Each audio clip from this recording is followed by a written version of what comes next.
Hello, I'm Malka Kourosh and welcome to Design Santa Barbara. This week we are in Santa Barbara Design Center and I'm excited to present another episode in our ongoing segment profiling the greatest artists in history. This week we are going to look at some of the great Renaissance masters whose work has helped shape the art world for nearly 500 years. First, join us as we look at the life and work of Leonardo da Vinci. Leonardo di Ser Piero da Vinci, commonly known as Leonardo da Vinci, was born on April 15, 1452 in the Tuscan hills of town of Vinci. He was the out-of-wedlock son of the wealthy Messer Piero Frustino di Antonio da Vinci, a Florentine legal notary, and Caterina, a peasant. Leonardo had no surname in the modern sense. Da Vinci simply means of Vinci. Little is known about Leonardo's early life. He had 12 half-siblings who he maintained little contact with. In 1466, at the age of 14, Leonardo began his apprenticeship with the artist Verrocchio, whose workshop was one of the finest in Florence. During this time, he also apprenticed as a studio boy to the leading Florentine painters and sculptors of his day. A 16th century biographer of Renaissance painters tells the story of Leonardo as a very young man. A local peasant made himself a round shield and requested that Ser Piero have it painted for him.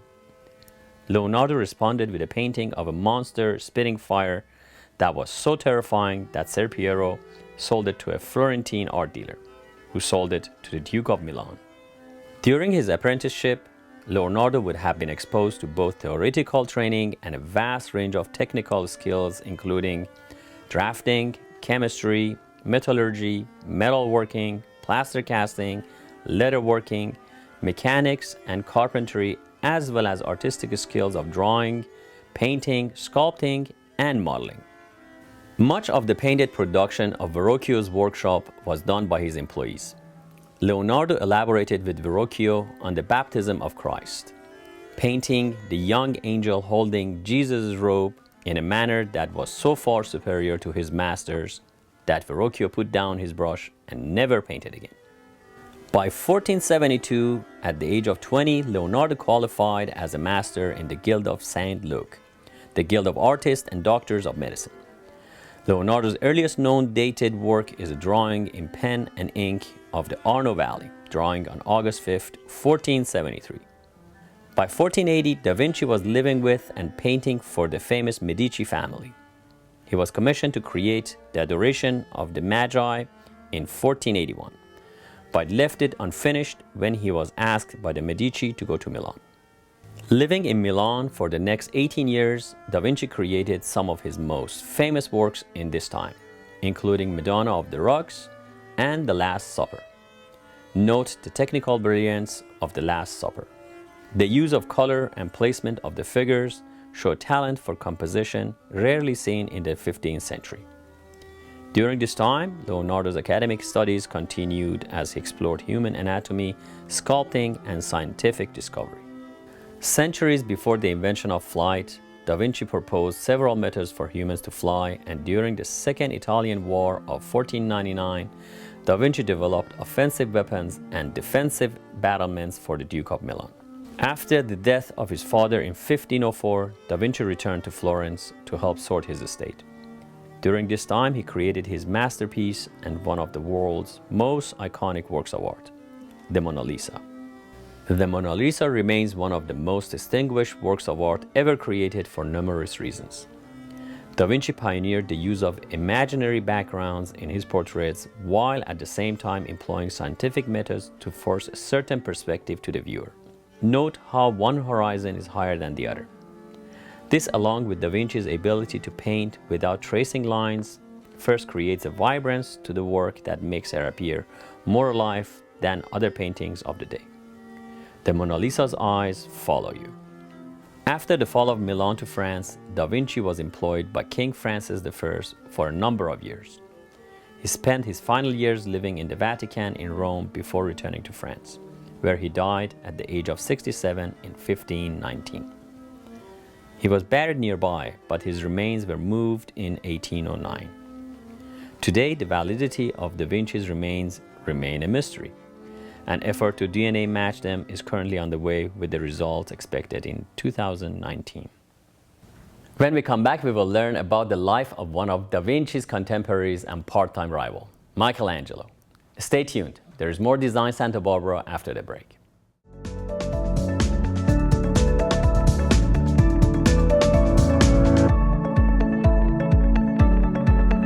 Stay tuned. There is more Design Santa Barbara after the break.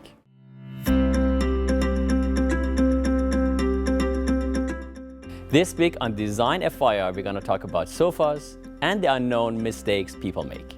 Did you know average American spends 46 minutes a day in a car, but they spend 5 hours and 4 minutes on average on a sofa?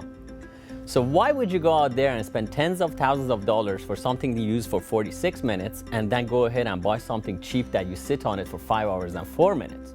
At Santa Barbara Design Center, we create your custom sofa that is made for you specifically and to your shape and size and comfort and your family. So when you're sitting and watching TV or talking and conversing with your friends, you're sitting on actually something that represents you.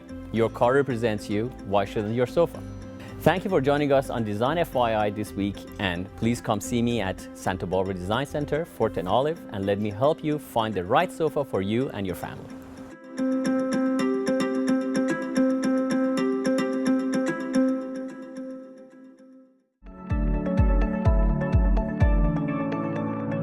Welcome back to Design Santa Barbara. This week we are exploring the fascinating lives of Renaissance artists. Our next profile is of Michelangelo. Michelangelo di Lodovico Buonarroti Simoni was born March 6, 1475 in the hills of Tuscany. Just a month after his birth, Michelangelo's family moved to Florence, where he was raised. After his mother's death, he briefly lived with a nanny and her husband near a quarry, where he gained his love for marble. Once old enough, Michelangelo was sent back to Florence to learn grammar and writing, but showed little interest, choosing to go to churches and copy the paintings. After catching the attention of the Medici family, Michelangelo was placed in an apprenticeship to become a sculptor. From 1490 to 1492, Michelangelo created two of his earliest masterpieces, Madonna of the Steps and Battle of the Centaurus. During the political upheaval of the late 1490s, Michelangelo moved around Italy, living in Venice and Bologna. At the age of 21, Michelangelo found himself in Rome, where he was commissioned by the French ambassador to the Vatican to create a monumental sculpture of Mary mourning over the body of Jesus. Pietà, completed in 1499, is now considered one of the greatest sculptures of all time. After completing Pietà, Michelangelo returned to Florence, where the city government commissioned him to finish a project started 40 years earlier. To symbolize the city's freedom, they requested a grand sculpture of the biblical figure David, victorious over his battle with Goliath. After 3 years, Michelangelo delivered the finished statue of David, once again outdoing himself and creating a masterpiece that has endured the test of time. During this time, Michelangelo clashed with Leonardo da Vinci, who proposed the statue of David be removed to better highlight one of da Vinci's works. This led to a feud that lasted the rest of their lives. Despite wanting to continue to sculpt for himself, Michelangelo was lobbied hard by Pope Julius II to create a grand tomb for him at the Vatican. This began a project that would last the next 40 years of Michelangelo's life. Julius maintained the near-dominating control over his artwork, demanding specific details and ordered Michelangelo to create small side projects along the way. For 4 years, Michelangelo worked on his back on scaffolding to create the painted ceiling of the Sistine Chapel.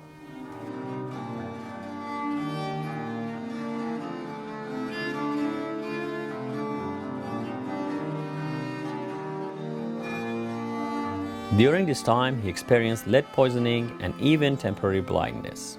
After the death of Julius II, his successor Leo X continued Michelangelo's employment at Vatican, expanding his portfolio to include architecture. Michelangelo was commissioned to create the centerpiece of the Vatican, St. Peter's Basilica. He would oversee this project for the rest of his life. In 1534, Michelangelo returned to the Sistine Chapel to create another massive painting, The Last Judgment. Whereas the ceiling of Sistine Chapel took only 4 years to complete, this project took over 12 years. Nearly blind by its completion, Michelangelo struggled with poor health for the rest of his life. Despite this, he created countless more masterpieces of sculpture, painting, and architecture. Michelangelo died at the age of 88 in 1564. It took an additional 20 years after his death to complete St. Peter's Basilica. Known to burn his sketches and diagrams, an architectural design by the hand of Michelangelo was discovered in the Vatican archive in 2007. Michelangelo and Da Vinci remain two of the most fascinating figures to have come out of the Renaissance, and surprisingly from the same hills of Tuscany. Their works have stood the test of time and are among the most sought after in the private market and in public locations. I hope you have enjoyed the fascinating look into the lives of these two artistic masters. Stay tuned, we'll be right back with more Design Santa Barbara.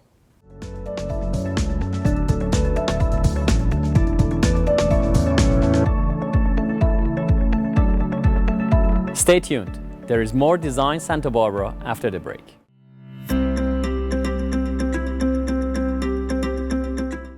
Today on Design FYI, we're going to talk about what not to buy when you're going shopping for rugs. Most big outlets or national chains, they sell nowadays hand-tufted rugs. This sounds like it's hand knotted, it's done by hand, but actually they are not. It's called hand-tufted and is actually a gun that rolls the wool around the warp, and they are not good rugs at all. So this is a sample we're having here for you to see. Anything that has a backing like this, flip your rugs over at home, see if it has a backing, is absolutely not good. So what it does is it hides what they did below this thing, which is a latex glue, which actually is toxin. And if you have got any rugs over the net, I hate to say it, over the net, because it's easy to sell and they're inexpensive, you buy these things over the internet. So when it comes to your house, they smell. Have you noticed that? They smell more like a gasoline or more like a diesel because they don't let the latex cure. And the latex that glues this wool to this backing smells a lot. On top of that, they shed quite a lot. The wool is cheap because they need to be inexpensive, and they shed. I would not recommend you to get anything, again, that has a backing and is glued, because it comes apart very easily. It is temporary. It is not a green product because they wear very quickly, end up in the fill, and just basically as a landfill junk we are adding to our planet. The things I would recommend you to get, unlike these things that have backing, is the rugs that they have nuts to them. So as what to buy, I highly recommend you to get some rugs that they are hand knotted. And how you can see, flip it to the back, and you can see the knots are done individually, and each one is slightly different than the next one because they're done by hand, and the intensity of the wool and the pull they have, the weaver, makes them look different. Also, the sides are done by hand. That you can see very easily. If you want to buy a real rug, please come to Santa Barbara Design Center and I can gladly help you. Thank you for joining us on Design FYI, Santa Barbara Design Center, Fort and Olive.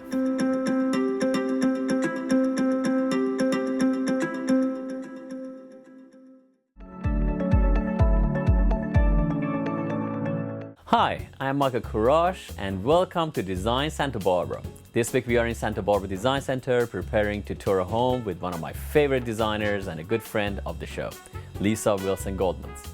I can't wait to see what Lisa has chosen for this beautiful home. Good morning, Lisa. Michael, how are you? I'm fine. How are you today? I'm well, thank you. Excellent. Beautiful day again in paradise. Look at this. Aren't we lucky? You're very lucky. It's heaven. And welcome to the jewel of Garden Street. This house is iconic. I mean, everybody knows it. It's the doghouse. It's the doghouse. The house on the corner of Mission and Garden with Lucky in the front yard. Beautiful. And I always wanted to go and see what it's about. Well, I'm so excited to show you what we've done. Love to see it. Follow me. Look how pretty. God, looks beautiful. The owners, who have been here for over a decade, have raised their children happily and are ready to downsize. So they asked me to help with freshening the house and getting it ready for its first date for a new family and a new home. So our goal here was to make it livable and relatable to what people are looking for in homes today, even though it is an old, historic, and iconic house. It is true. When I walked in, I go like, wow, that looks really modern actually. Oh, well, very that was rich, warm, and I mean, I see the elements are beautiful. I love these windows and the railings, but also I see you have all brand new colors in here. I think that that's the point that needs to be made, that old homes can live on, and they can be adapted to current market conditions and what people look for today, how young families live, or just a family that has a lot of people that needs to be housed for a second home or a vacation home. Well, you're a master of transition. This is amazing, beautiful. I mean, I hadn't seen it before, but right now it looks just dashing. You want to walk in here and buy this thing. Well, that's the whole point. It's wonderful. All right. Oh, I love the rug down here. This came from you. I know. It's beautiful. Actually, it lights up the whole area. And the point about the rug is that it's an old type of pattern, but it's in newer, fresher colors. The colors that are relating more to what today's buyers are looking for. It just drags your eye, takes it to the other side. It's beautiful sitting area created there, just very warm, rich. It's a huge foyer with a dining room on one side and a living room on the other side. And we just want to see light and air and space. The key to staging is taking out somebody's personal home movie and making room for a new person to see their home movie in this space. And what I like about you just make it a little more transitional look. That is not I mean, I'm used to this thing, which other designers or other people I have seen a lot, they take a round table in the middle, put a vase on it. That's just like redundant and actually makes the space look smaller. What you have done here, you just opened up the whole space and made it a lot warmer. Thank Very you. nice. Thanks. This first thing you see, just beautiful. Well, let's go to the living room. Let me show you the excited to really see that. beautiful space. Wonderful. The living room is so big and bright. The thing I love about old homes is the attention to detail with the crown molding and the fireplace around and the beautiful symmetry of a left and right room with a central fireplace.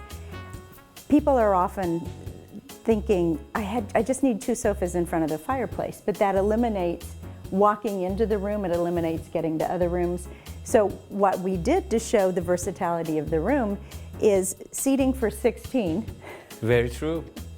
And as people often want to have, instead of a huge meeting with 8 people trying to talk, seating vignettes. So we've done in the front of the room a sofa, another smaller sofa, a chair next to it, 2 stools, and a chair at the fireplace that you can also turn around, another ottoman. You know, we've talked about my love of ottomans.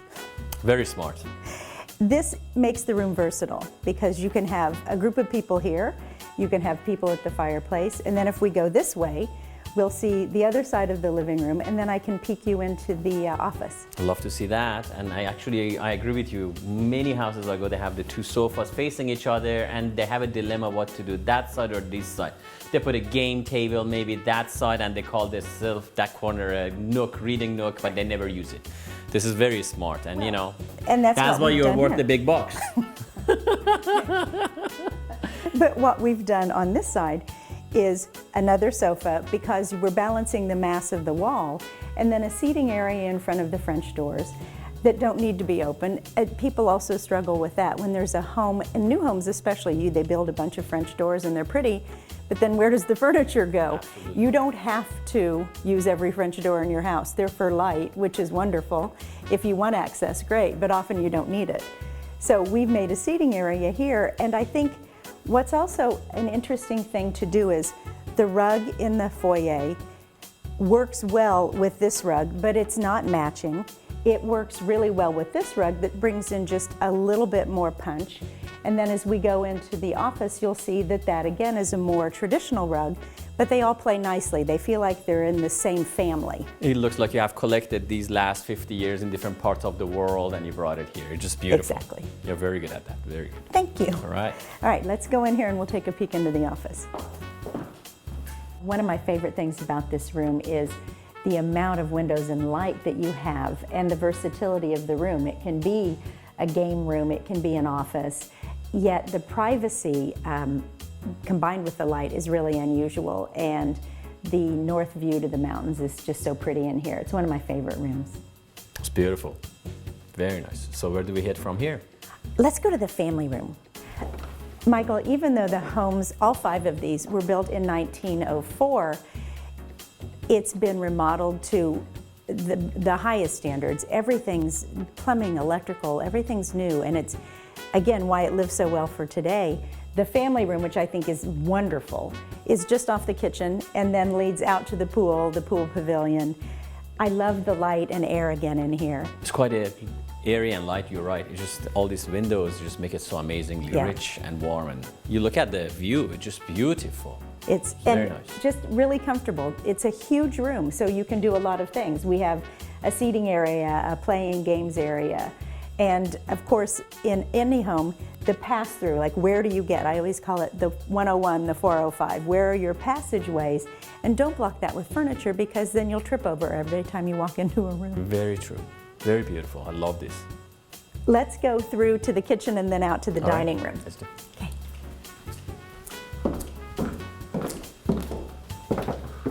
Look at, my favorite room in any house, kitchen. isn't it great? Yeah, as you can tell, I love cooking. That's beautiful. Look at this. Recently remodeled Sub-Zero Viking. The Viking is actually the custom green that matches the outside shutters. That's crazy. So, nice. and a real cook's kitchen, which Beautiful. is so great. The layout, again, works for today, yet we use the old space. It's beautiful. And I see how you declutter the whole thing. It looks really beautiful.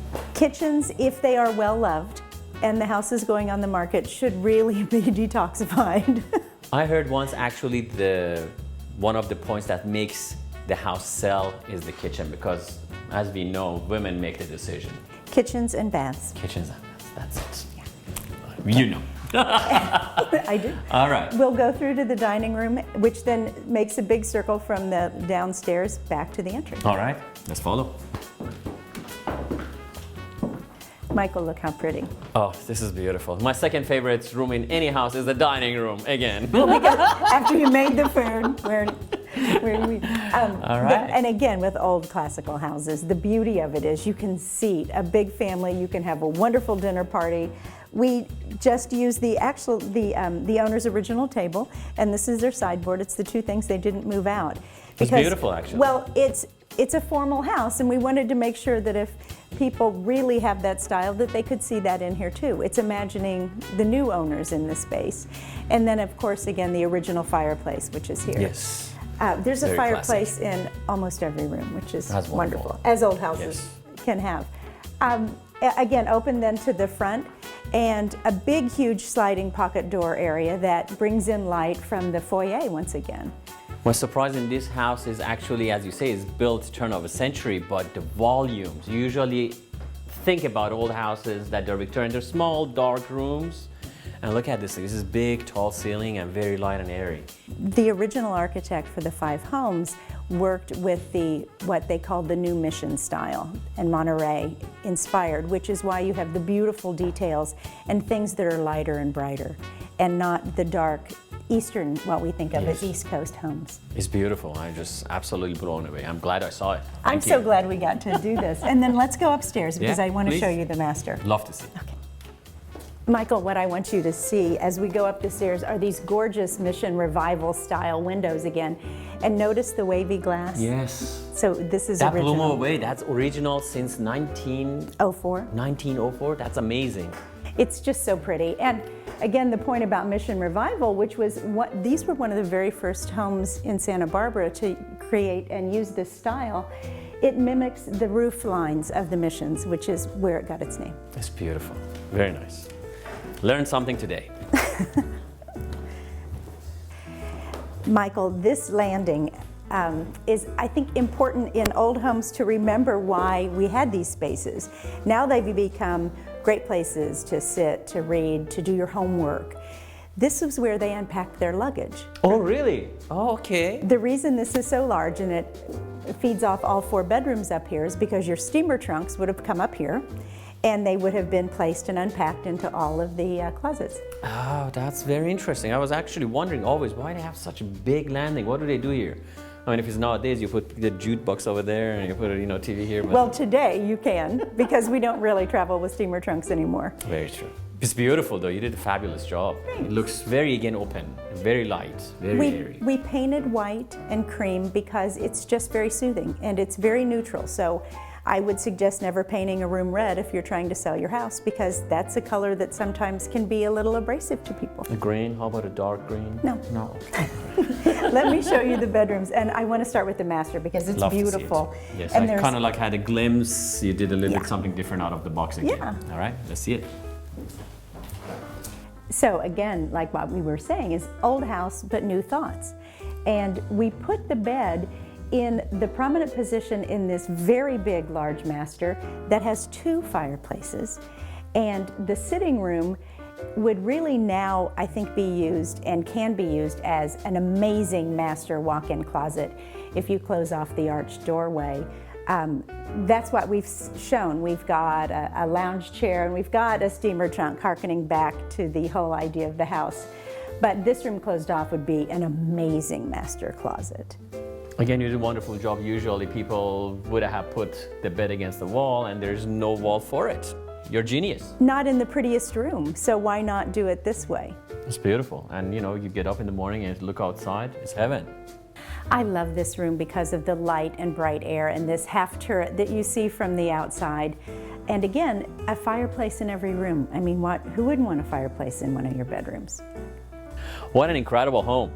I love Lisa's style, and as always, she has created a beautiful space for the owners of this home.